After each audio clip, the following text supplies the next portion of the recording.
Okay, so we're here at St George's Hall at an event called Meet the Buyers, and I'm here with Karen Holden and Phil Patterson. Guys, thank you ever so much for talking to us. Can you explain a little bit about what's going on behind us and actually what you do as individuals in the music industry? Karen, can I ask you that? Yes, well this is a UK Trade and Investment organised Meet the Buyer event where we bring in buyers from overseas. We've got people from Japan, from the States, from Finland, from Germany, looking to sort of take the talent from the Northwest and beyond, because we've people out of the Northwest here, and really getting our businesses and our talent doing good trade overseas. Brilliant. Well, it's a lot of hustle bustle going on behind me. Now, Phil, I know that you've involved in this year's event, but you do quite a lot within the music industry, don't you, and with Sound City? Yeah, I've worked in the music industry a long time, and I work as a consultant for UK Trade and Investment to try and help British companies export around the world, music companies only, from my point of view anyway. And we look for opportunities such as Sound City in Liverpool, and events around the world like South by Southwest in Austin, Texas, to give exposure for British artists and British companies. And by working with Sound City here in Liverpool, this is developing fast into an international event that people around the world are looking at to maybe come to discover new British music, to bring their own music from different countries, as Karen has already said, you know, from Australia, Canada, etc., Japan. And so hopefully for many years to come, Sound City will become an event that's going to be an important tick box on the calendar for everybody around the world in the music industry. Brilliant. Well, it does seem to be quite, two sides of it, really. You've got the industry side, and then I've been going around speaking to all the acts that are playing, and there's some acts that have literally just left their bedroom and they're getting their first chance to perform at the event, and then, there's the guys, the Zootons are here, and they're, at a much, much higher level. Literally in here. Literally in here. Yeah, Are they down there? Tomorrow that's going to be That's happening right. for you. At what level should a young musician be thinking about this kind of stuff? Meeting buyers, finding out about selling their music? Because I'm not in the music industry, but it does seem quite confusing. I think a lot depends on how far they've got in terms of management and whether they've got a label deal, because the 360 model is great if you've got the time to perform right and actually do all the business side. But ideally you need to have some catalogue, you need to be able to actually start doing some of those business negotiations and have something to sell. What do you think on that, Phil? Well, it's from a young musician's point of view, it's good to know what you're getting yourself into. I mean, if you think about it in a way, if you were a football player, for example, yes, you develop your skills and all that, and then someone will come along and sign you up for a football club. But actually, you know all the rules of the game before you actually get into it, right?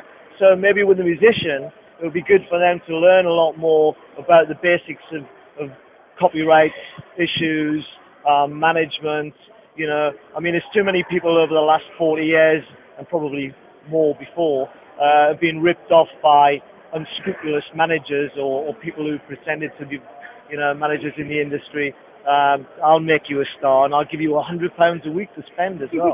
and of course I think that those days are fast disappearing, and you got Billy Bragg, who's here today, talking about exactly those sort of issues, and he's been speaking to a lot of the students here in Liverpool, I think, over the last few days, trying to teach them as well. So I think it's very important that from as early in people's careers as possible, they can learn at least the basic rules of the game, which are, protect your copyright, make sure you're working with people that you can trust, and if you can do it yourself, then all the better. Yeah, we was actually talking earlier on, saying, people like P. Diddy, different style of music over in America, very much an entrepreneur and very much proud of being in control of their business. Are you finding that that's like happening in Liverpool with all the local bands here at all? I think it is. It's developing. I mean, it is this 360 model. Not everybody can do it, but where you have that determination and probably a bit of a good business head on your shoulders, it can work, but you've got to really have the passion and the spirit to get involved and do it. Yeah. So, kind of the first step of advice for that that young lad or that band that are currently in their bedroom and they're just entering the music industry, what would be that first step of advice with thinking about the business side of things? Is that something they need to worry about immediately? No, I think the important thing is, I just used the analogy about football players. learn your skills, develop your own skills. If you're a songwriter and guitar player, hone those skills first and foremost, because you can learn all the business acumen in the world, but if you've got terrible music and terrible songs, you ain't going to get anywhere anyway. So I think the first thing I would say is make sure that you're getting the songs and your performance right. If you're not a writer, you're just a singer, and you've got a great voice, make sure you develop an audience, hone those skills first and foremost. And then, once you've got that sort of thing going and you think, yeah, this is something I can make a career out of, then maybe start and look to the business side of it. And learn at least the basics, even if you're going to work with a manager, or a publishing company or a label, know what it is you're getting into before you sign that contract. So, but I would say, the talent is the most important part to start with. We've got a lot of talent here at the festival. I'm going to let you guys go because I know you've got an extremely busy day, but is there anybody that you think we should be looking out for in the future? Any kind of, hot property that's in Liverpool at the moment?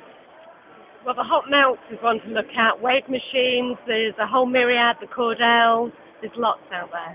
How about yourself, Phil? Any hot tips before we let you go? I saw a great band on Wednesday night called The Good, The Bad, who are actually managed by a British guy, but they're actually from Copenhagen. They're really cool. Like a Tarantino soundtrack, someone described them as. Instrumental, that was really good. And who else did we see? Wave Machine last night, and Karen just mentioned. There's a lot of decent acts out there at the minute. Mumford and Sons, who actually I don't think they're playing Liverpool this week, but they're really hot act at the moment as well. They're doing very well. So yeah, there's plenty to choose from. Plenty to choose from, and great advice. Thank you ever so much for kind of bringing yourself to Liverpool Sound City, because we've been speaking to a lot of musicians, and all this advice is really helping them with their careers. So a big thank you, and enjoy your time here. Thank you.